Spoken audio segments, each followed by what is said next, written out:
Thanks for making the Locked On Ole Miss podcast your first listen every day. We're free and available wherever you get your podcast, including YouTube. We're part of the Locked On Podcast Network, your team every single day. Hello, I'm Stephen Willis, host of the Locked On Ole Miss podcast, joined by Pratt Rogers for his weekly segment. And we're going to talk all about Ole Miss football, some transfer portal, all of that good stuff, because things are happening, Pratt, as we record this. And just so everybody knows, we're recording this on Monday night, so you're not going to see this until Wednesday. We know, but we are recording after Diogo Pounds announced his commitment. How you doing, Pratt? Hey, I'm doing a lot better with some commitment news and glad to catch up with you. Yeah, it was a really decent day. It feels like we're getting ready to go on another transfer portal type run. And everybody is focusing on the Quinshon stuff. But listen, I'm not a person that is going to say, hey, Quinshon can be easily replaced. That is not what I'm saying. So do not hear that. Quinshon's production needs to be replaced, not his ability. You cannot find another Quinshon Judkins. He is the best running back in college football. But taking Ulysses Bentley from 96 carries or something like that to 150, finding somebody in the transfer portal that is willing to play the Snoop Connor role for this Ole Miss offense, and then turning loose Kedrick Riscano, because I'm unbelievably excited for him, and I know the coaching staff is excited for him as well. Ole Miss needs to get to, and I've said this repeatedly, about 2,600 yards and about 29 touchdowns, and one person doesn't need to get half of that. So completely agree with all that.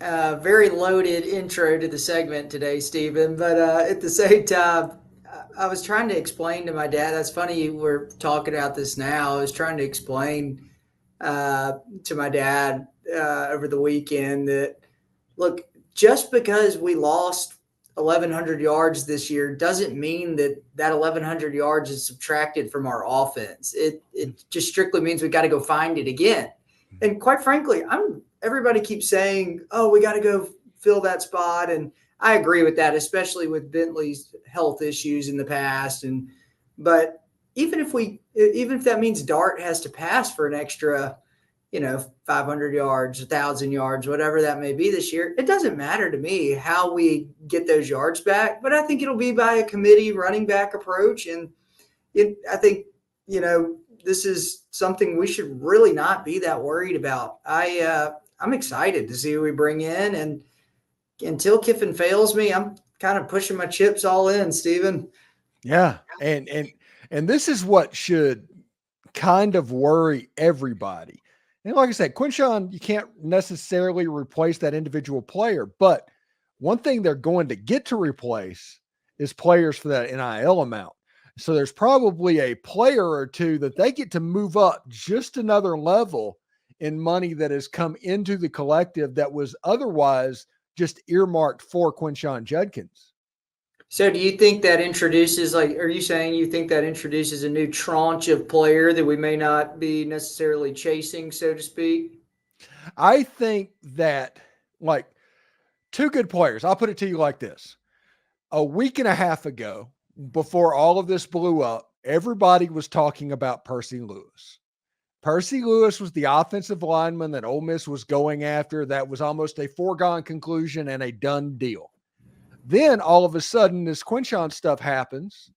The extra money goes back into the system, and all of a sudden, Percy Lewis isn't even visiting Ole Miss. And Ole Miss is bringing in Diogo Pounds, who is the number 3 offensive tackle out of the portal. They're going after potentially Gerald Mincey in those waters, when before that, the two main names that we were hearing about was Lance Hurd, who is a younger player, good player, but a younger player, and Percy Lewis, who wasn't even a full-time starter. I think that the caliber of player that Ole Miss was going to get went up just a little bit because that extra money was added.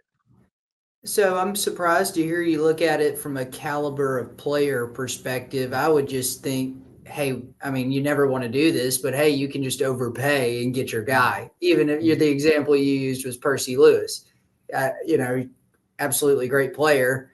But if we really want him now, he's kind of eyeballing Arkansas, I think, maybe Auburn, and I don't go buy him. Yeah, I don't think he has an offer. I'm surprised to hear that. Yeah. Why do you think? They canceled his visit I whenever thought all of he canceled his visit. I'm yeah. surprised to hear this. Yeah, and all of a sudden Diego Pounds is on there. He's the number 3 tackle in the portal. Now, Percy Lewis is fine. He's built like the other players. Now, the one thing you can look at when these offensive linemen is they're all about 6'6", 6'7", 350 pounds. It's just an assembly line of them that they've lined up to do. Well, so much so of an assembly line that Kiffin even tweeted like the shark emoji the other day. And Yeah. I think he literally said 6'6", 350. And everybody in the comments was like, wonder who that is. Oh, that's one of the 8 guys we're Yeah. chasing right now that happen to be 6'6", 350, And I have a theory on that, okay? Because every play we run block, every play is zone blocking unless we run some sort of a gap scheme. But most plays are zone blocking and RPO. So there's not really any pass pro to go. So the bigger the player is, the harder it is to get around them. So you might get yourself a fraction of a second in pass pro because you have larger players and they can do more in the run game. I think that's the reason our offensive line is just so massive right now. That's interesting. I've never thought about it like that. I get that mindset. Totally makes sense. Yeah. Good stuff. And Ulysses Bentley has re-signed. He's coming back. And my hot take, and again, I've said this numerous times on this video, and I will continue to say it. This is not me downplaying and doing sour grapes about Quinshon Judkins. This is me talking about Ulysses Bentley and what the offense could be in 2024. And I think the return of Ulysses Bentley was more important than the return of Quinshon Judkins because of the explosiveness that he provides. So I'll put you on the spot real quick. Do you feel as if Ulysses, if we were to not get a running back out of the portal and we just had the running backs we have on staff currently, would you feel comfortable with Ulysses Bentley kind of being RB1? I think I'll put it to you like this. I think Ole Miss needs another back out of the portal. They need For to go sure. get it. I do too. Because I think the running back room is going to look like it did in 2021, as opposed to what it's looked like the last couple of years. And it's going to be a 3-headed monster. And Ole Miss has their Jerry and Ely and Ulysses Bentley. And they have their Henry Parrish and Kedrick Ruscano. They need to go find their Snoop Connor. That is the piece they're missing right now. Well, look, that it's funny. That was such a 3-headed monster that worked so well. It's almost hard to replicate that. I know people keep pointing back to that mentality and saying, "Oh, that's easy. We'll just go find somebody." And I said that at the beginning of the show, and I think you can. But it's at the same time, it worked to perfection. And all those guys had like 500-600 yards, almost perfect football distribution. It's not easy to do. It's easy to say, may not be easy to do. Yeah, and I think a lot of it has to do whenever you look at the carries of the running offense over the last couple of years, and because Quinshon was the highest play player on the team, he got carries. They did that. Kiffin takes care of those guys. So Quinshon got 278 carries last season, averaged 4.3 yards per carry, but got 278 carries. I think Ulysses Bentley got 97 this year. I think next year you take Ulysses Bentley and your goal for him is 150 carries. I think instead of having a 278 and a 95 or something like that over 400, I think the goal is going to be somewhere around 130, 140 carries per running back. I think the thing that people will miss most about Judkins is not necessarily the gaudy numbers, or I think it's primarily his consistency and his durability. I mean, he was a workhorse. I didn't take a play off, didn't fumble the football, and as a running back, that's really all you can ask for. Yeah, it's something, and good luck to Quinshon. I mean, the rumor is that he's going to end up maybe at Ohio State or something like that. But, it's a situation to where he was making more money at Ole Miss than he can make anywhere else. And I hate that he burned that bridge to get there. And he's kind of finding that out as we speak.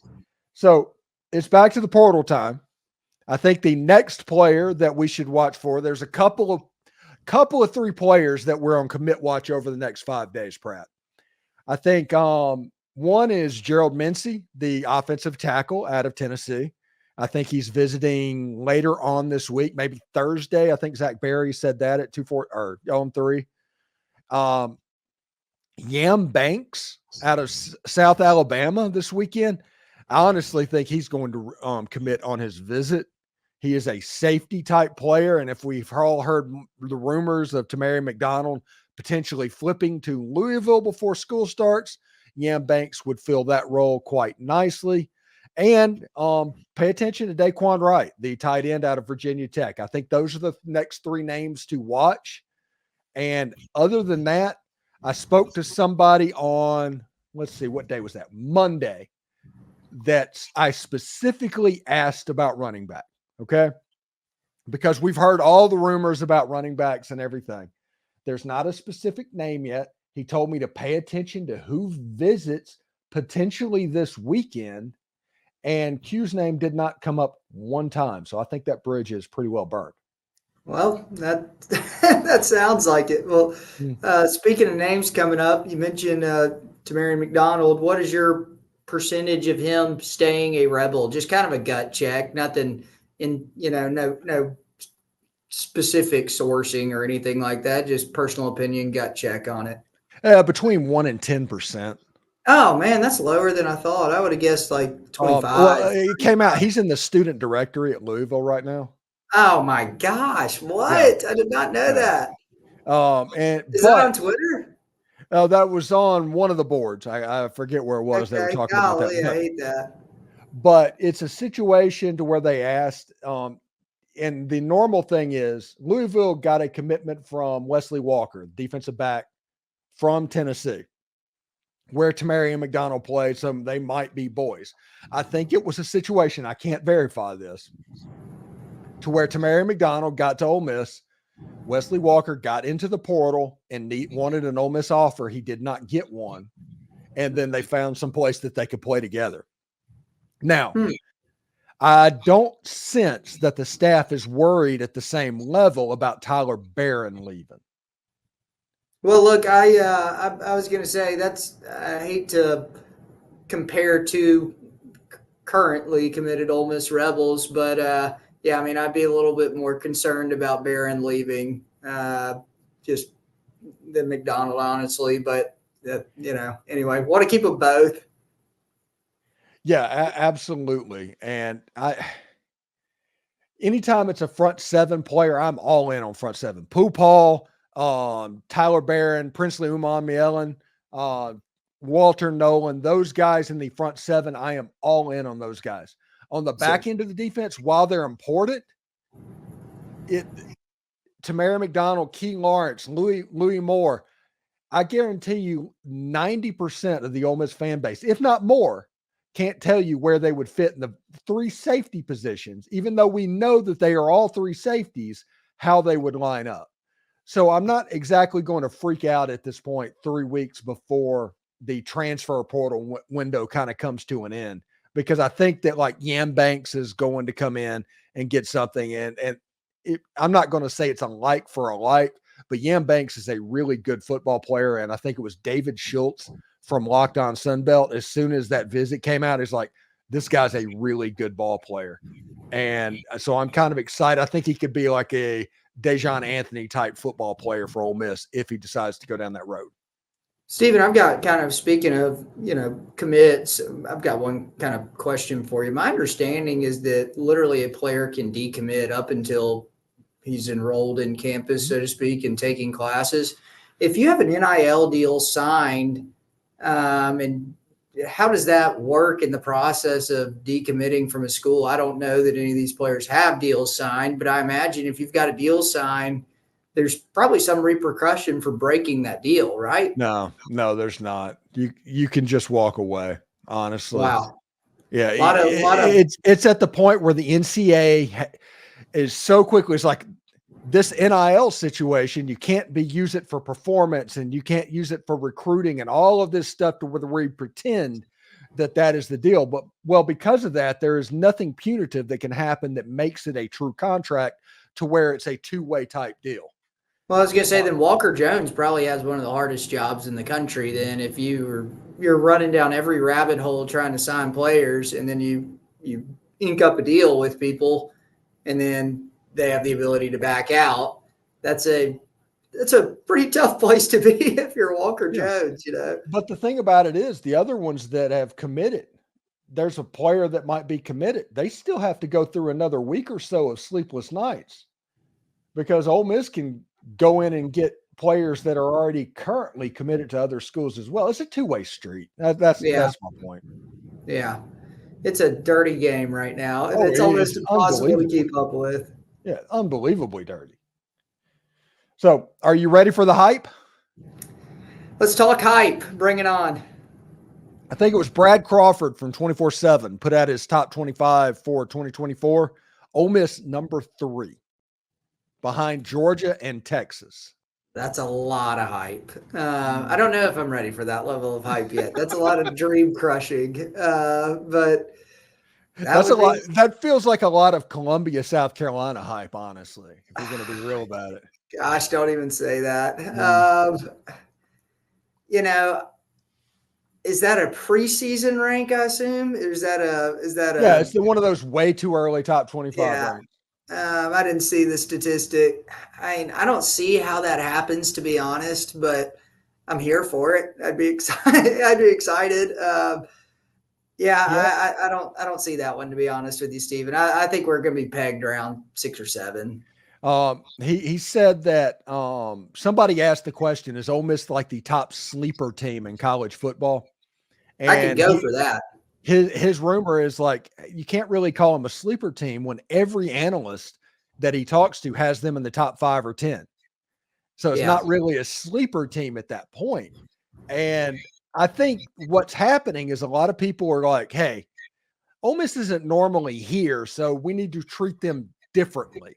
And that's what's going on because Ole Miss is like new to the party. We're kind of a new rich type team that comes in. So we're getting treated like that to where you hear teams like sleeper and those type terms. But the reality is a pretty good football team.